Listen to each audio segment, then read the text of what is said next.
wabarakatuh. Alhamdulillahirrabbilalamin, amma ba'du. Bapak dosen, Bapak Firman Ali yang kami hormati, hari ini saya sebagai moderator dari kelompok 4 mata kuliah Ekotoksikologi dengan judul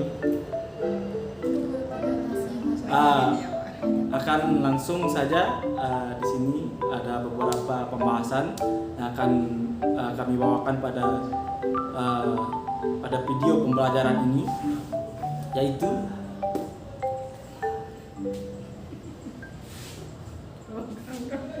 yang dimana ada beberapa pemateri, ada 4 pemateri dari kelompok kami. Langsung saja, inilah materinya, mohon disimak dengan baik. Baiklah, perkenalkan, nama saya Ernawati. Saya pemateri pertama. Saya akan menjelaskan pengertian adaptasi, di mana adaptasi ialah cara bagaimana organisme mengatasi tekanan lingkungan sekitarnya untuk bertahan hidup. Di mana organisme yang tidak mampu beradaptasi akan mengalami kepunahan. Sedangkan organisme yang mampu beradaptasi, dia itu yang akan bertahan hidup. Selanjutnya ada jenis-jenis adaptasi, di mana jenis-jenis adaptasi itu yang pertama adaptasi morfologi, dan yang kedua adaptasi fisiologi, dan yang ketiga adaptasi tingkah laku. Mungkin hanya ini yang dapat saya sampaikan dan akan dilanjutkan oleh pemateri yang kedua. Saya Siti Aulia Zikri akan menyampaikan materi selanjutnya, yaitu pengertian adaptasi morfologi. Adaptasi morfologi yaitu penyesuaian bentuk tubuh, struktur tubuh, atau alat-alat tubuh organisme terhadap lingkungannya. Contoh adaptasi morfologi hewan, contohnya ayam dan burung unta. Ciri-ciri memiliki 3 jari menghadap ke depan dan 1 jari bagian belakang tidak tumbuh sempurna. Yang kedua, itik dan angsa. Ciri-ciri jari kaki berselaput. Yang ketiga, burung elang dan raja wali. Ciri-ciri jari kaki pendek, kuku melengkung tajam, dan cakar kuat untuk mencengkeram. Yang keempat, burung pelatuk. Ciri-ciri jari terdiri atas 4 dengan 2 jari berada di depan dan 2 jari lainnya berada di belakang. Yang kelima, kutilang dan kenari. Ciri-ciri jari kaki panjang dan telapak kakinya datar untuk bertenggar di ranting-ranting pohon. Selanjutnya, aneka jenis paruh burung. Yang pertama, itik, jenis makanan ikan dan cacing. Ciri paruh seperti sudu dan pangkal bergerigi, berguna untuk menyaring makanan dari air dan lumpur. Yang kedua, elang, jenis makanan ular, ayam, kelinci. Ciri paruh tajam, kuat, teruncing, dan agak membengkok untuk menggoyak makanan yang berupa daging. Yang ketiga, pipit, jenis makanan biji-bijian. Ciri paruh pendek, tebal, dan runcing untuk memecah biji-bijian seperti padi.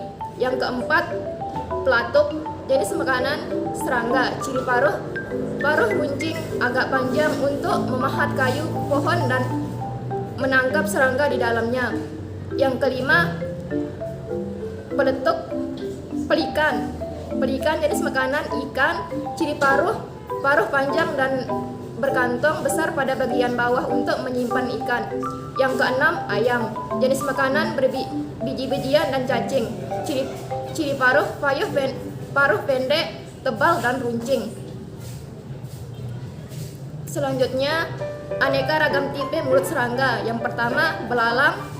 Yang kedua, lalat. Yang ketiga, kupu-kupu. Dan yang keempat, nyamuk. Contoh adaptasi morfologi pada tumbuhan. Tumbuhan yang hidup di air atau hidrofit. Yang pertama, teratai hidup di air, daunnya melebar. Yang kedua, enceng gondok hidup di atas air, batangnya berongga. Selanjutnya, tumbuhan yang hidup di daerah lembab, higrofit, seperti paku-pakuan, keladi, lumut. Dan tumbuhan yang hidup di daerah kering atau kerofit, seperti kaktus.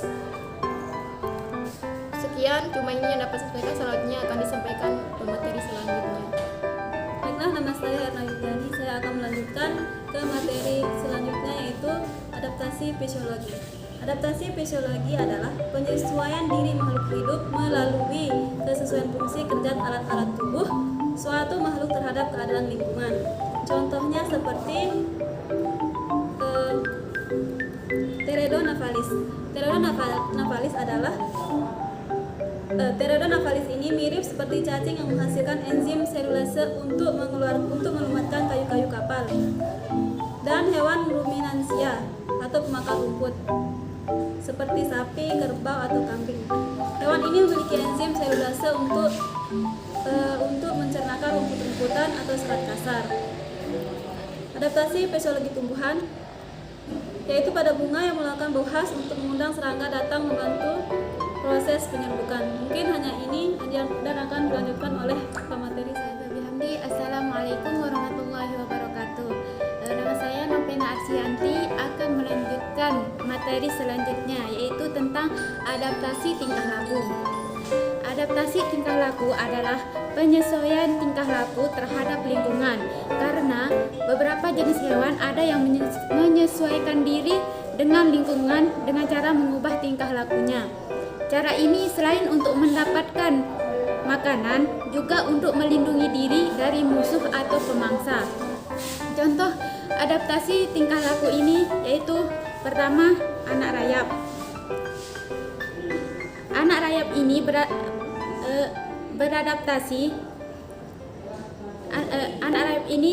beradaptasi dengan menjilat dubur rayap dewasa. Hal ini dilakukan untuk mendapatkan flagellata yang ada dan bisa mendapatkan selulosa kari kayu di mana mereka tinggal. Kemudian kedua, rayap dewasa. Cara beradaptasi rayap dewasa adalah dengan memakan kembali kulit yang sudah terkelupas. Dengan cara inilah flagellata bisa masuk ke dalam saluran pencernaan. Hal ini mampu membantu rayap untuk bisa mengkonsumsi kayu. Nah, cara beradaptasi kedua jenis rayap ini, rayap kecil dan rayap dewasa, memang berbeda. Tapi pada intinya adalah mereka ingin mendapatkan flagellata untuk bisa bertahan hidup dan mengkonsumsi kayu sebagai makanan utama dari rayap tersebut. Kemudian contoh ketiga, ikan paus, yaitu dengan mengeluarkan air di atas kepalanya. Kemudian bunglon dengan mengubah warnanya sesuai di mana tempatnya bunglon itu hinggap. Kemudian cicak, yaitu dengan sengaja memutuskan ekornya untuk agar menghindari dari musuhnya. Kemudian contohnya hewan di kutub melakukan hibernasi. Hibernasi ini adalah yaitu pada musim dingin banyak hewan berdarah panas membutuhkan energi tambahan untuk menjaga suhu tubuhnya, tetapi makanan sangat langka. Untuk dapat bertahan hidup, maka beberapa hewan misalnya pada tikus, landak, beruang hitam melakukan hibernasi, yaitu tidur panjang di musim dingin. Demikian pula untuk hewan yang hidup di daerah gurun yang sangat panas dan pada musim kemarau mempunyai perilaku tertentu yang melakukan estipasi, yaitu tidur panjang di musim kemarau supaya dapat bertahan hidup di daerah gurun, misalnya pada kadal, katak, dan keong. Kemudian contoh adaptasi tingkah laku pada tumbuhan, yaitu contohnya pada tanaman Pinus strap, yaitu tumbuhan insektivora, yaitu dengan menangkap serangga dengan alat perangkap yang khas. Kemudian materi selanjutnya ada 2 poin yang penting dalam konsep adaptasi dari dunia biologi, yaitu pertama, evolusi genetik. Evolusi genetik itu adalah berfokus pada umpan balik dari interaksi lingkungan.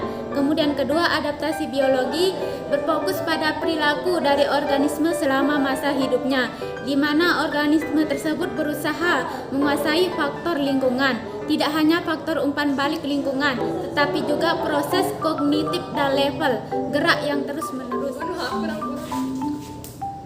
Baiklah, mungkin hanya itu yang dapat kami paparkan dari kelompok 4. Kurang dan lebihnya kami mohon maaf. Terima kasih atas perhatiannya. Wallahul muwaffiq wal hadi ila sabilir rasyad. Wassalamualaikum warahmatullahi wabarakatuh.